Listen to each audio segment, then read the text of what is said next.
Ito po ang ating Ergo Baby Omnibreeze Graphite Color Carrier.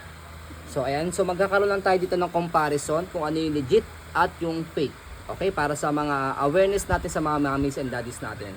Okay, so parehas po siyang graphite color. Okay, parehas po siyang Omnibreeze. Okay, so ano po dyan muna yung original sa fake. Yan, hold muna tayo ng mga 3 seconds para makapag-decide kayo. Ayan, okay. So kami rin kasi na budol kami kung ano yung fake dyan sa original. Okay? Ito kasi, sa lahat ng kuno, hindi seller kasi ito eh. Oo. Ito sa mismo supplier namin from Japan. Japan. Okay, so ito na po yung kanyang kasagutan dyan. Ito yung legit, ito yung fake. Okay, so unahin natin sa kanyang logo. As you can see, ang layo. Mas maliit siya, mas malaki po ito. Okay, saka yung logo niya, kitang-kita nyo.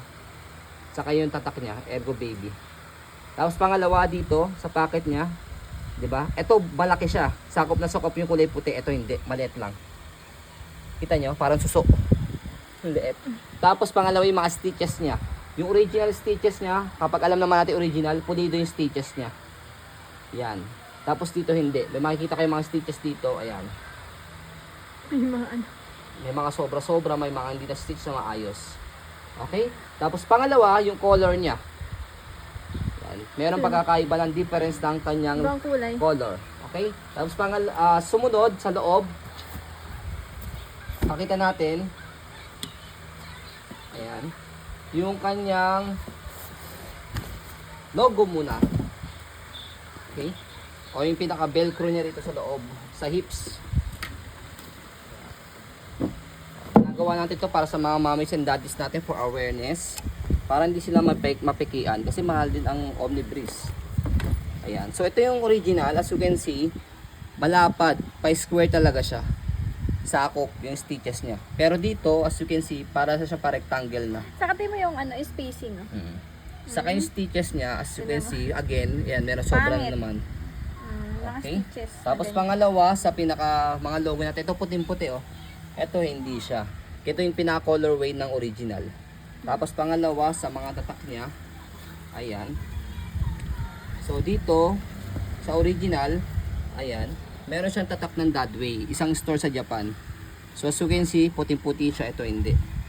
Okay, tapos pangalawa, as you can see, ito, malaki yung pagkakasulad dun sa kanya ng logo niya. Saka ang pangit. Ayan. Omnibreeze, ayan, graphite. Pero dito, maliit siya. Diba? Ayan. Okay? Ayan siya. Tapos yung stitches. Tapos yung niya, stitches niya, yung fake, ayan, again, may sobra na naman. Etong original, wala. pulido siya. Pulido siya. Wait, hindi na So sa lahat naman ng items pagka-original, talagang pulidong-pulido yung pagkaka-stitches niya. Ito parang isang Ayan. ano lang, isang tahilang ata ito. Oo. Para isang hagod lang to. Isang yun. hagod lang. Ito Ito hindi. doble oh. Saka pulidong-pulido yung pagkaka-stitch niya. Ayan. Saka So yung yan yun color. po yung mga nakita namin mga difference ng original saka ng fake. Check pa natin. Yan. Ito. Ayan. Ito wala naman masyado pinagkaiba. Ayan. Ito, puting-puti din siya. Ito hindi. Okay, so maganda pa yung condition ito ah. Okay. Tapos sa harapan, ayan. Balik tayo dito. Sa pinaka mga butones niya, sa fake, medyo bold siya. Halos tikit-tikit yung fake. Sa original, ayan, hindi siya masyadong bold yung text niya. Okay. Tapos hindi siya masyadong dikit-dikit. Kita niyo. Tapos text pa natin. Ayan, ito. As you can see, stitches niya. Ayan, sobra na naman. Sobrang lang ako. Ayan. Ito pulido. Pulido siya. Pulido talagang tayo. Oo. So, yun. Tapos ito, as you can see, sobra. Sobra. Ito hindi. Sakto. Yun. Ang dami mga comparison sa kanya. So, di ba? So, Sa mga ayun bata. mga mamis. Ayun yun po yung mga comparison ng legit at fake. So, baka bibili po kayo ng original Ergo Baby, especially sa mga online.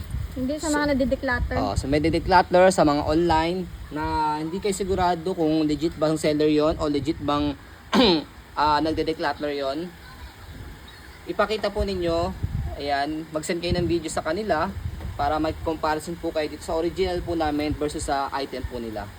Okay? Para mas panatag pa po kayo lalo, sa amin na lang kayo bumili. Okay, so yun po, maraming salamat. Tama na si N. God bless po.